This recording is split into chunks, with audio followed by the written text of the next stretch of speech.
Good morning, Delaware. Oh, that's real good. Welcome to this week's pre-recorded worship service from Ezion Fair Baptist Church. Your devastation, it can be turned to your deliverance.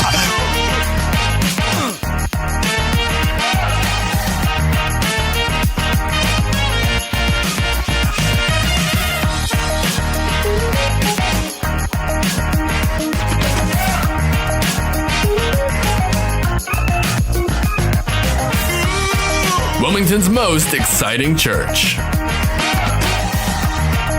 And now for this week's pre-recorded worship service.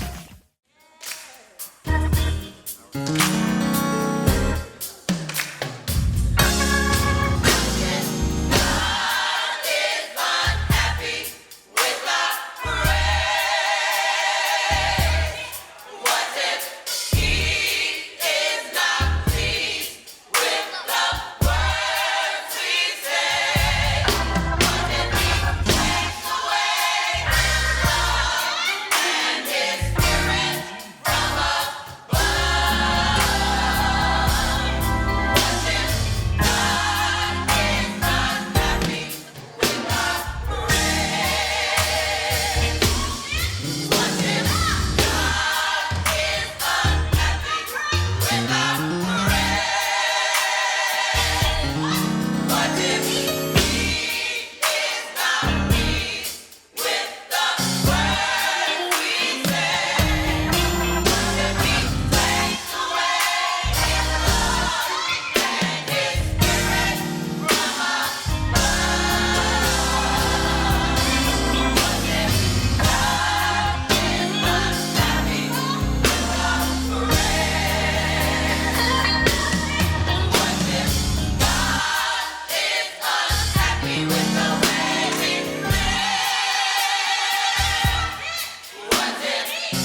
Here are this week's announcements. Good morning, Ezion Fair family. Join us every Sunday as we worship together in the sanctuary at 10 a.m. Join us on Facebook or YouTube every Sunday at 10 a.m. by typing in Ezion Fair Baptist Church and subscribe to stay up to date with our broadcast. We are Wilmington's most exciting church. Our national prayer and meditation calls occur every Wednesday and Sunday morning at 5 a.m. This is our time as a people of God to hear an encouraging word and pray for miracles in every aspect of our lives. Join our national prayer and meditation call directly by dialing 319-527-2650. Sunday school is held every Sunday at 9 a.m. in the fellowship hall. Join us as we explore the fundamentals of our faith. Prayer is key for our access to the Lord. Join us every Wednesday for our noonday prayer sessions in the sanctuary at 12 p.m.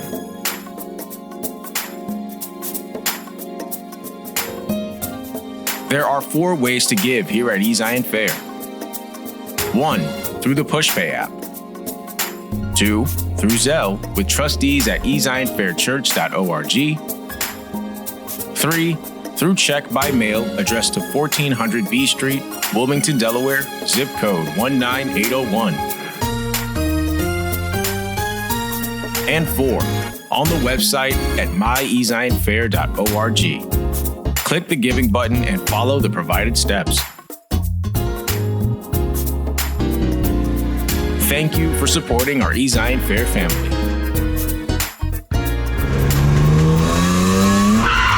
If you are in need of transportation to the church and do not have a vehicle of your own, give the transportation ministry a call by Friday at 5 p.m. to have a ride arranged for you.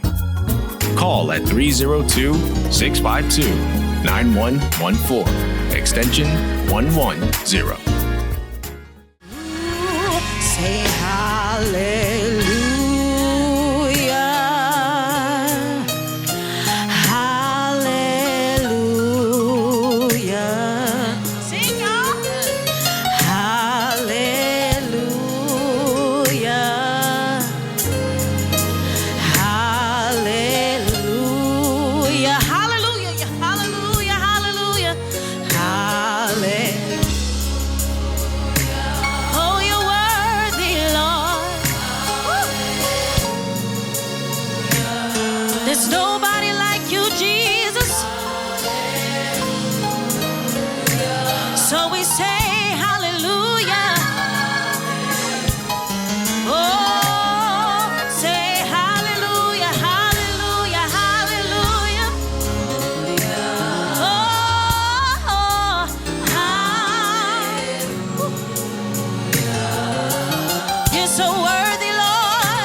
Jesus, has he been good to you? Hallelujah. I worship and adore you. Just want to tell you, Lord, I love you more than anything. Can y'all help me say that? Come on, say I love you, Lord, today. I love Jesus. I worship and adore. I worship and adore. Just wanna tell you, Lord. Lord, I love you.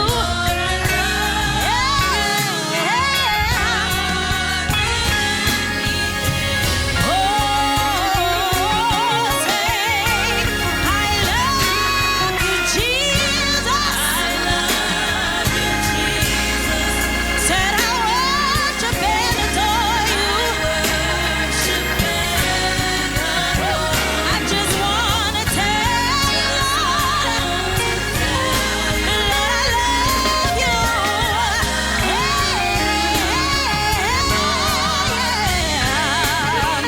Say, oh, say again, say I love you, Jesus. I love you, Jesus.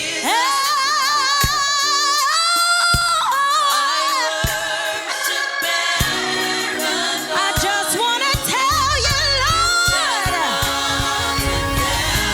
Lord, I love you, yeah. Woo. Real quick. Hey, listen. Jesus went to Calvary to save a wretch like you and me. That's love. Oh, that's love. Come on, say, Jesus went to Calvary. Jesus went to Calvary to save a wretch like you and me. That's love. Come on, say that's love. Come on, say Jesus went to Calvary. Jesus went to Calvary. Yes, he did. Ooh, like you and me, love. Hey, that's come on, say that's a love. That's a love. See, they hung him high and stretched him wide. Yes, they did.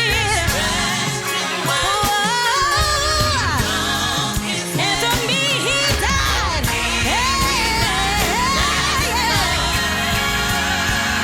Can nobody tell me that ain't love? That ain't love. Say they hung him high and stretched him wide. Yes, they did. They hung him high and stretched him wide. They hung him high and stretched him wide. Hung his head. And for me, he died. Come on, say that. Oh, yeah. Come on, say that's a love. That's a love.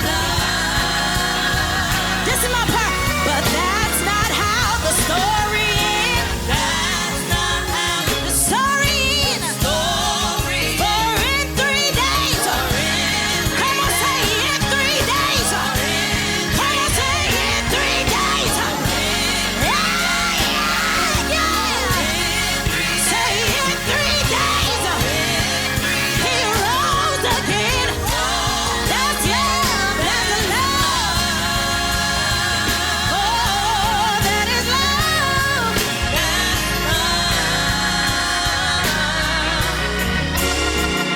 Listen. Jesus went. He went to Calvary. My God. to save a wretch like you and me, like you and me, like you and me, like you and me. Hallelujah, hallelujah, hallelujah, hallelujah, hallelujah. Where would I be without you, Lord? I could not make it without you, Jesus. Hey, I gotta leave this alone. My God. Hey, yeah, yeah, yeah. That's love. That's love. Hallelujah. Hallelujah. That's love. That's love. The end result is you should always be praying. But when you're going through some natural stuff, it's important that we, the church, that we, the preachers, that we, the people of God, remind you that God has more than just the church to solve your issue. We started this series by encouraging you to go to your doctor. The doctor is not demon possessed because he or she told you you got cancer. The doctor just gave you the bridgeway so that you can trust God another level. So as we continue in this series, and it's going to be two parts to this message, because I was looking, when I was flying to Atlanta last week, I was looking at our last week's service, and I preach a long time. The whole flight was me preaching. I said, no wonder they get tired of me. So today I'm gonna break this into two parts, but if I preach long, that means it's just God's will. Go with me to the book of 1 Kings chapter 19. I wanna give you another tool today as we're in this spiritual therapy. 1 Kings chapter 19, verses 1 through 4. And I'm coming from the New Living Translation of the Bible. To all of you who are watching us through live stream, we got your messages. We hear you. We love you. But I'm like Troy, we want to see you. Hallelujah. 1 Kings chapter 9. That's Deacon Harris. I shouldn't say Troy. Verse 1 through 4. Listen to the word of the Lord. When Ahab got home, he told Jezebel everything Elisha had done, including the way he had killed the prophets of Baal. So Jezebel sent the message to Elijah, may the gods strike me and even kill me if by this time tomorrow I have not killed you, just as you've killed them. Verse 3. Elijah was afraid and fled for his life. He went to Beersheba, a town in Judah, and he left his servant there. Verse 4. Then he went on alone into the wilderness, traveling all day. He sat down under a solitary broom tree and prayed that he might die. I have had enough, Lord. He said, take my life, for I am no better than my ancestors who have already died. Verse 2, be part of the text. May the gods strike me and even kill me if by this time tomorrow I have not killed you. Then he went on alone into the wilderness, traveling all day. He sat down under the solitary broom tree and prayed that he might die. I've had enough, Lord. take my life. Today, I want to continue in this series, and I want to title this message like this: Dismantle Depression. Lord, help us to dismantle depression. Look at your neighbor real quickly and say, neighbor, we're going to talk about dismantling depression. Now let's give God a hand of praise. Brother Chairman, what do you do when after you've been miraculously fed by ravens in a desert and provided fresh water in the middle of a drought?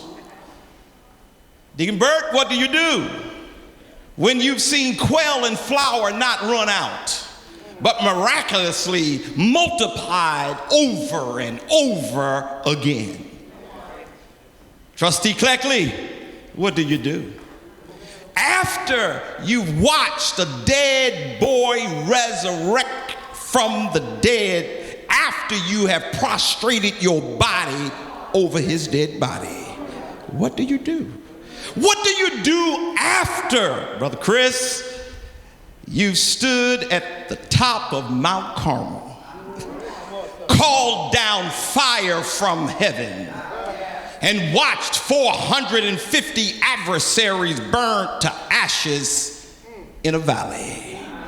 What do you do after all of that? One would immediately think you would be at the apex of your emotional being, but not for Elijah.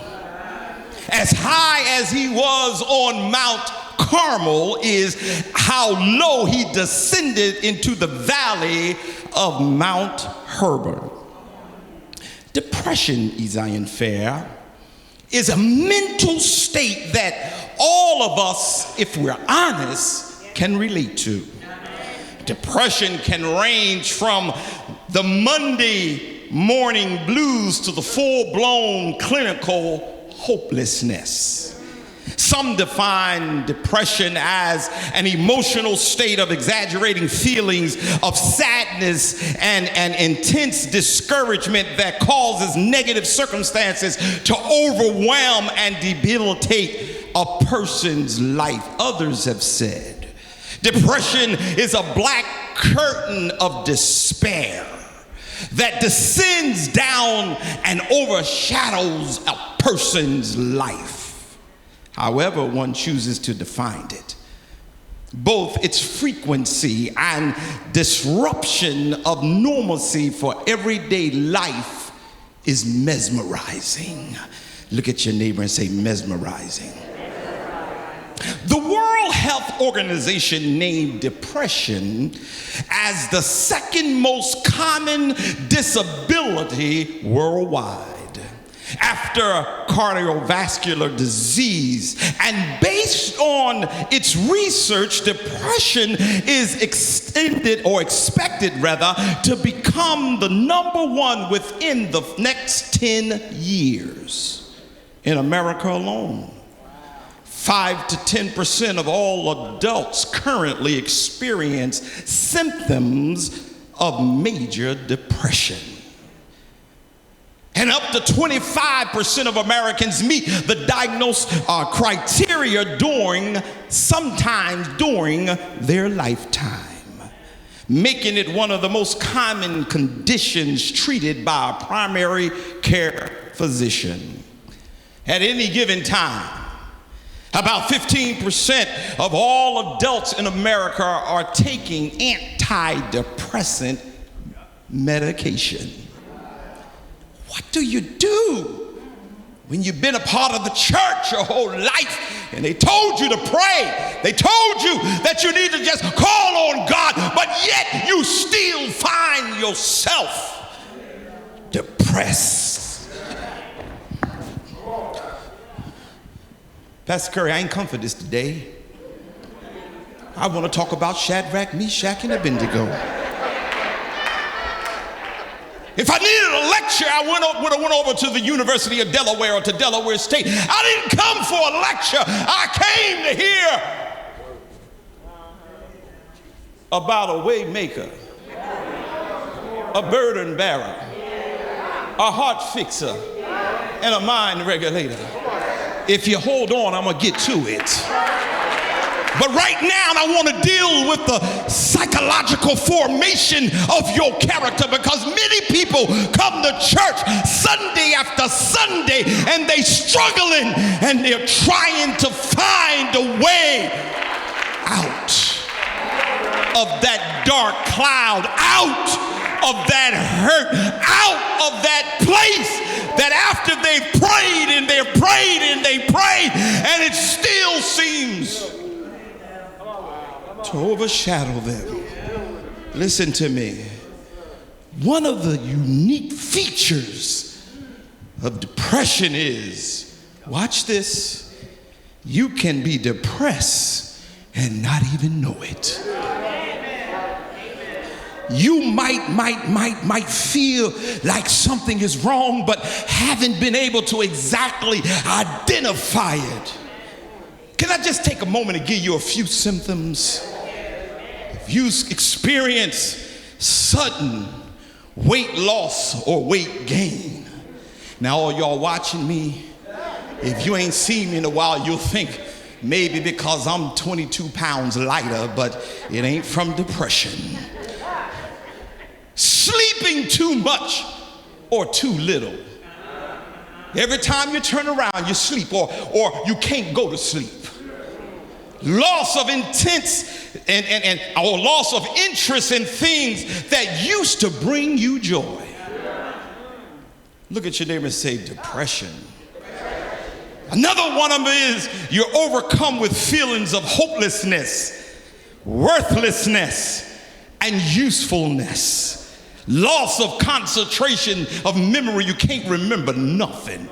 Because the one thing that stays on your mind is that you're behind a dark cloud and you don't know how to come out of it.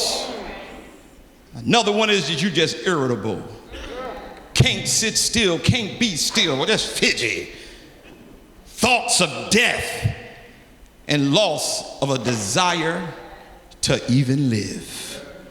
If you find yourself with any of these or most of these symptoms, it could be, brothers and sisters, that you are suffering from some level of depression. But here's the good news. Here's the good news. Suffering with depression is not unique or distinct, because it's common and you're not alone. There are many great famous people, I had to do the research, who throughout history who had to combat with depression. Writer and author Mark Twain struggled with depression. Former Prime Minister Winston Churchill struggled with depression. Charles Haddon Spurgeon, you holy people. Charles Haddon Spurgeon, who was once called the Prince of Preachers in the 1800s. And many of you, if you look on the commentaries, he's the one who got the most commentaries of them all. He too had to struggle with depression. Here's my point. No need to feel alone or ashamed if you're struggling with depression, because depression within humanity is common. Look at your neighbor and say, it's common. And therefore, there's no surprise, preachers, that we discover depression in the heart of the text that I've tagged to teach today. Elijah was one of the greatest prophets in the Old Testament. And yet he became so depressed that he prayed that God would take his life. He was suffering with what therapists now call suicidal ideation. Somebody say suicidal Ideation. It's suicidal ideation is where a person becomes preoccupied with thoughts of death and suicide. Elijah said, in essence, God, take my life. I've had enough. You've supported me. And then I go into a deep valley. Anybody ever been there before? Can we be honest in church today? I'm up here now, Lord. I'm giving you glory. I'm giving you honor. And then something else just smacks us. Elijah said, take my life. The prophet of God, who walked with God, who talked with God, who stood for God, and who worked for God, was deeply depressed. And if that can happen to a prophet who was strong in God, don't you feel bad if it's happening to you? Come on, somebody, touch your neighbor and say, it's okay. They don't know your business. They don't know your business. God wanted me to tell them just to say it so when they touch you, you won't feel bad any longer. Touch another neighbor and say, it's okay. Listen. Let's look at the text real fast, and then I'm going to be done until next week. Well, next week is Mother's Day. I don't want to have this kind of sermon for Mother's Day, but we'll come back the following week. Let's look at the text. In order to understand 1 Kings chapter 19, stay with me, y'all. I know the devil is fanning some of y'all to sleep. The devil is saying, don't listen to this man. This man is, because see, the devil don't want you free. And preachers don't preach like this. They want to tell you Shadrach, Meshach, and Abednego, and when he was in the fire, he came in the fire.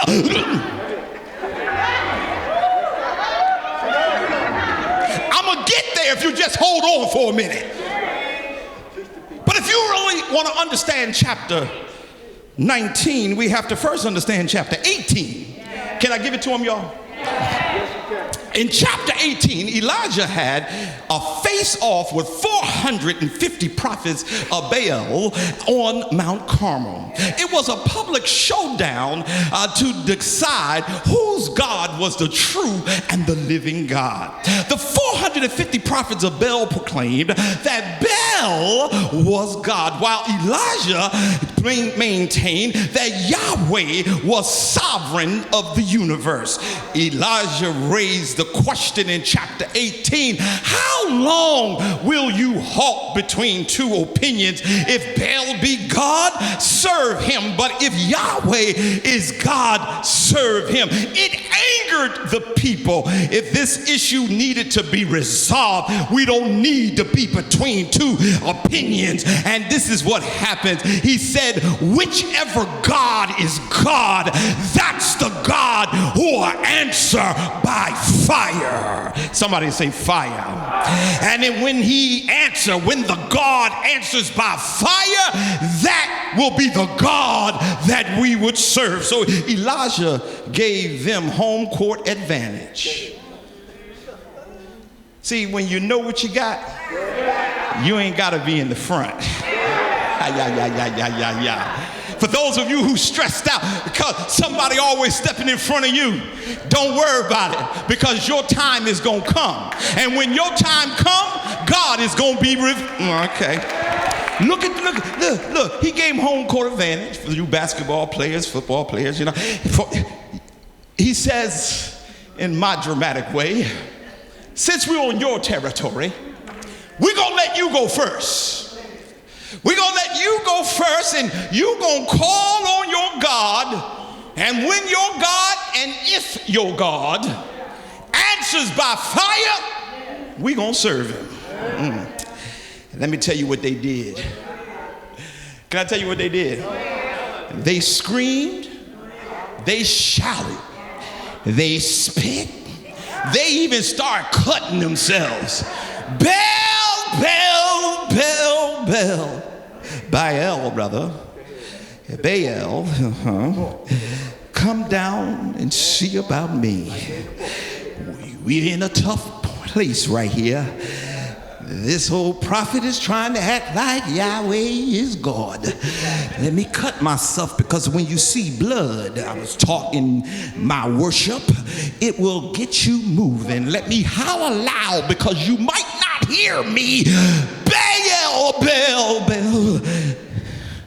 Elisha said, are you tired yet? For the last 6 hours, I patiently allowed you to call on your God. I'm in the text. Y'all been waiting for me to preach. I'm about there now. I've been waiting because you told me that your God is the real God, and the one that answers by fire is who we gonna serve. Now for 6 hours, you've been acting crazy. Maybe he didn't have his miracle earring. He couldn't hear him. So they start cutting themselves. Maybe he didn't have on his glasses, so they couldn't see the blood. Elijah said, listen, I'm done with this. It's my turn. Let me show you about how powerful God is. Elisha first cleaned up the altar. Put water all over it. Wait a minute, Elijah. Why would you put water when you want your God to answer by fire? Because when you know who God is, it doesn't matter what circumstance you're in, he'll come see about you. Oh, tell your neighbor, I know that's right. Finally, it was Elijah's turn. Elisha saturated the altar with water and called on God once. Somebody say once. And immediately lightning struck the altar, and the soil surrounding it was all completely burned up. When the people saw it, they shouted loud, the Lord Yahweh, he is God. And Elisha ordered the prophets of Baal to be seized and slain. In Elijah's mind, you thought I was ready to preach, I ain't ready yet. In Elijah's mind, this was a great victory. The idols had been removed. The lies had been purged. Baal prophets had been displaced. And the rain had been restored. One would have thought, this is when I get excited. One would have thought that Ahab, despite of his own personal wickedness, would have turned to God and brought his crazy, wicked wife with him. But it didn't turn out that way. When Ahab got home, he acted like some chicken men I know. Help me preach, Lord. Instead of him, look, he's sitting down slowly now. Instead of him deciding, I'm going to honor my end of the stick, he gets home and tells his wife on Elijah, babe, let me tell you what just happened. We put it in the atmosphere.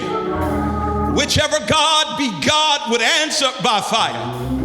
And my people called on Baal for a long time, and Baal did not answer. But that old prophet by the name of Elisha, who's been getting on our nerves.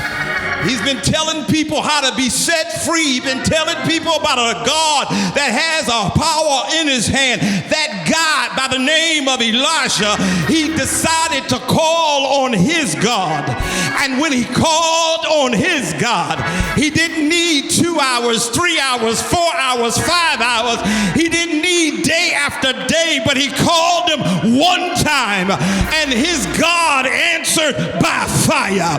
My brothers and my sisters, you need to recognize that you serve a God who is real. I sought the Lord and he heard and he answered. That's why I trust him. What does that song simply tell me? That when you have tried Jesus, you know Jesus can do anything. Wait a minute. He tells his wife,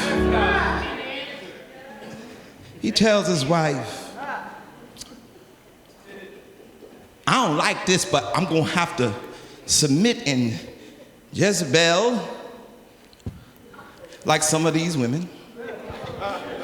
Since you ain't going to be in charge, I'm going to be in charge. I want y'all to understand this. I don't care what threats come at you. If God said he got you, he's got you. Thank you. I don't care. Do you know how many threats that were levied against me? But I kept going forward. Because you keep going forward says, I trust God more than them. Wait a minute. Let me. Okay, it's Jezebel. You know now. Jezebel, you're aware now. Listen to Jezebel. She sounds like a regular woman. Really, she may have some African American in her. And she sounds like a church woman because she ain't cuss. So she must be a little Pentecostal, because we got some Baptist women that will cuss you. But let me show you something. I'm going to be done in a minute. That's probably why I can't get through with message quick. Watch this. Listen to what she says. She says, may the gods strike me. Listen to the threat. Listen to how strong it is. And even kill me. Listen to her assurance. If by this time tomorrow I have not killed you. She threatened him. And while this wasn't Elijah's first negative feud with Ahab and Jezebel, or his first experience with threats of his termination by death, on this particular day, it did something to him. They had threatened him many times before, but something happened in this moment. He folded and fled. No longer was Elijah living triumphant. He was now terrified. And he ran for his life to Beersheba. The text reported that he traveled a day's journey into the wilderness. Eventually, he stops and slumps down under, one writer put it as a Jupiter tree, feeling like his life was over. And he said to God, this is too much. You don't have to help me today, because in my 20 years, a couple of times I said to God, this is too much. And brothers and sisters, don't be so holy that you can think depression will not knock on your door. The prophet said, this is just too much. What happened to Elijah was simple. He was depressed. Isn't it interesting how Elijah went from a spiritual pinnacle to a demonic pit within moments? Isn't it interesting how he could be up and then torn down? Depression, my brothers and sisters, is a collapsed emotional state of being that not just related to one thing, but to many things. And when you don't address the one thing, it becomes many things. And when you think it was that one thing, it's really because of a lot of things that's going on in your life. So my brothers and sisters, there were several things happening in Elijah's life that dictated and led him to that moment of depression. In fact, the text tags 4 areas where God wants to deal with us the same way he dealt with Elijah. And there are the same areas that I'm going to use over the next couple of weeks. That if you monitor these areas, God promises he'll bring you out. So that I can be appropriate for my ministers, the question of the day is, how do we dismantle the depression that seeks to destroy our lives? Somebody say, how do we dismantle the depression that seeks to destroy our lives? Here's number 1, and then I'm done. By checking our physical condition. Somebody say, check physical condition. Look at your neighbor now. I promise y'all I'm going to hum in a minute. Look at your neighbor and say, neighbor, check your physical condition. All right, now get into the sermon. Verse 5 says, then he laid down and slept under a juniper tree. But as he was sleeping, an angel touched him and told him, get up and eat. He looked around, and there beside his head was some bread baked on hot stones and a jar of water. So he ate and drank and laid down again. Stay with me. In his depression, the first step of divine intervention was to deal with his physical condition, not prayer.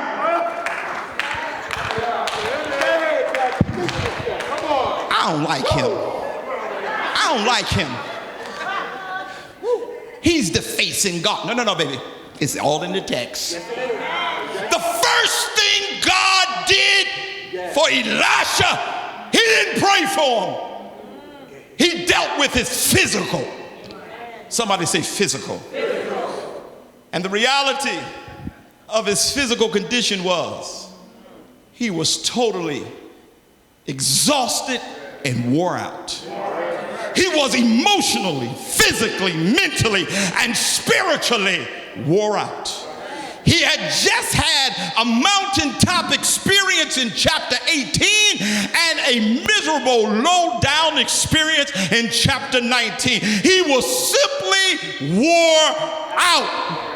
Have you ever noticed that in close proximity to our greatest highs come our greatest lows? Have you ever noticed in your own personal life that a short distance between our zenith comes our nadir? Have you ever noticed that shortly after the breakthrough comes our burden? Have you ever noticed that beyond our elevation is a lot of aggravation? Have you ever noticed that right after the sunshine, the rain comes? Y'all remember Frankie Beverly, don't y'all? He put it this way: sunshine and rain, joy and pain.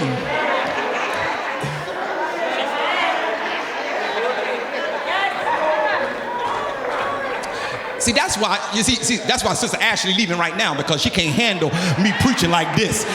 Now I want to hear about Shadrach, but she decided I got to go now. He done start singing about Frankie Beverly, but it fit the sermon, because sometimes we start out on the top, but we find ourselves on the bottom.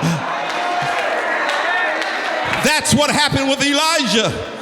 He traveled 20 miles to Jezreel to discover that Ahab and Jezebel didn't choose to praise Yahweh, but to exterminate him. Elisha was so intimidated and overwhelmed that he traveled 100 miles south to Beersheba and then an additional day's journey in the wilderness. It was there where he was alone, depressed, and asleep under a Jupiter tree where God met him. But wait a minute before you leave me. Let me tell you what God did. He ministered to his physicality and not to his spirituality. When handling the things of God, if you are a believer and you're dealing with people, when handling the things of God, we have to learn to meet people where they are. Stop pulling people to a place they are not. Can I get a witness? God cares and concern for us today is for us to make sure that our direct needs are met. Elisha was tired. He was hungry. He was thirsty. He was exhausted. The Lord woke him up from a sleep. Then the Lord, he gave him a meal to feed his natural appetite. Then the Lord, he told him to go back to sleep a little bit longer. And then he gave him another meal. Why did God handle him in this manner? Because his immediate need was physical. And God meets us at the core of our need. And I know you're used to over spiritual people who always believe in laying hands on you when you're going through a physical issue. But God is saying that's not the order. If you pay attention throughout Bible, you'll find that God fed people before he ministered to people. Because if the physical is not right, the mental will never be able. Oh, I wish I had help today. Aren't you glad, my brothers and my sisters, that we serve a God who meets us right where we are? So if you are feeling depressed, the first question to ask yourself, am I getting enough rest, relaxation, and refreshment? The question is so relevant that when I did my exegete, I noticed something, that rest is the fourth commandment of the 10 commandments. On the 6th day shall you labor, and on the 7th day you shall rest. Not go to social media, but rest. Not go to the mall, but rest. Not watch TV, but rest. I don't know about you, but God is saying you gotta get some rest. If you are in a depressed state, you better start getting rest. Stop letting people think that you need so much that you keep responding to everything they send you. Take a time out for some me time. This is the time when nobody can come in. This is the time when just me and God.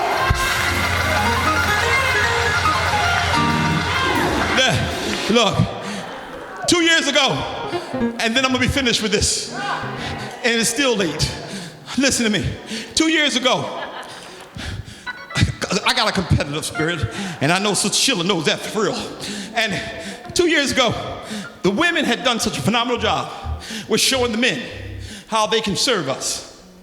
And I said to the men, y'all better show up, and you better show out. But I did something crazy. I cooked all the food all day Saturday. I was up in here cooking, doing this, wiping my brow, doing this. I ain't have no team of people like the men's fellowship have. It was just, and let me tell you what I did. I went home, and as I was getting ready to take a bath, I passed out. My wife walks up the steps, and she's screaming, Chris, and I heard the scream. That's what brought me back. I said, I'm sorry, I don't know what happened. Can I tell you what happened? I didn't understand what rest is. I thought that the church need me so much. I thought that the men need me so much. I'm in my 20th year.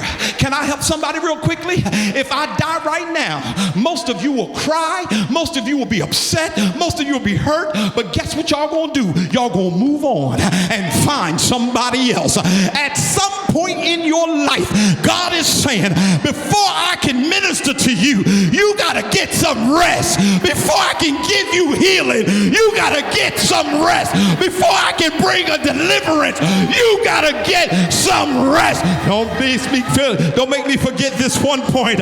Don't let your life be over before it's over. Don't let your time come to an end just because you decided I'm not going to get no rest.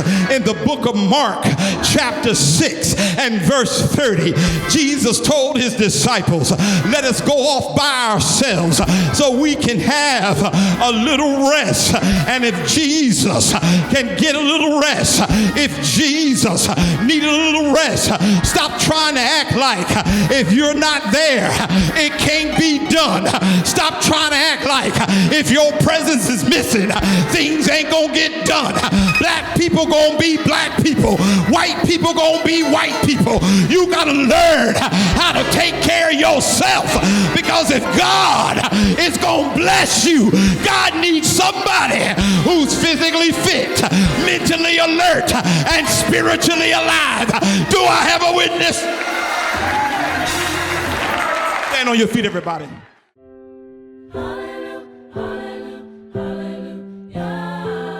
That concludes this week's pre-recorded broadcast.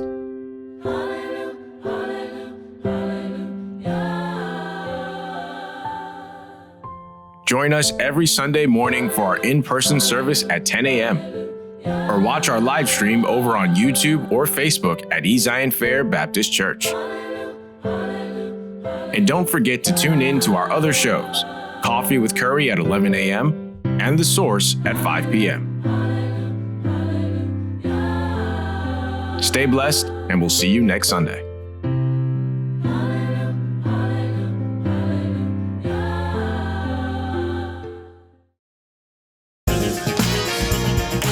Join us live for our weekly worship services. Every Sunday at 10 a.m.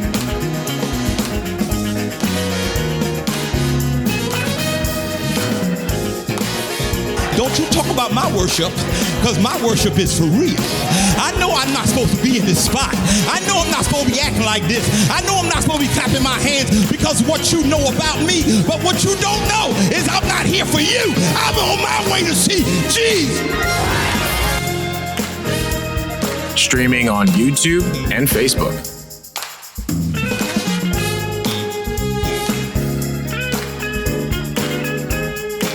We are Wilmington's most exciting church.